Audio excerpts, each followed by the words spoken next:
তুমি ছাড়া তো আমার আর কেউ নাই।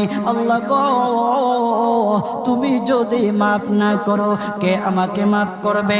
তুমি যদি মাফ না করো কে আমাকে মাফ করবে? তুমি যদি আমাকে মাফ করো তাহলে তোমার কোনো দিকে কমবে না, তুমি যদি আমাকে মাফ না করো তোমার কোনো দিকে বাড়বে না।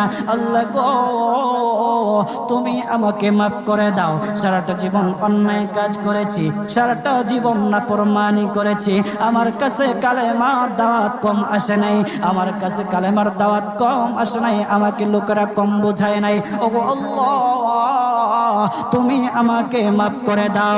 মাফ না করলে কোথায় যাব, কার কাছে যাব?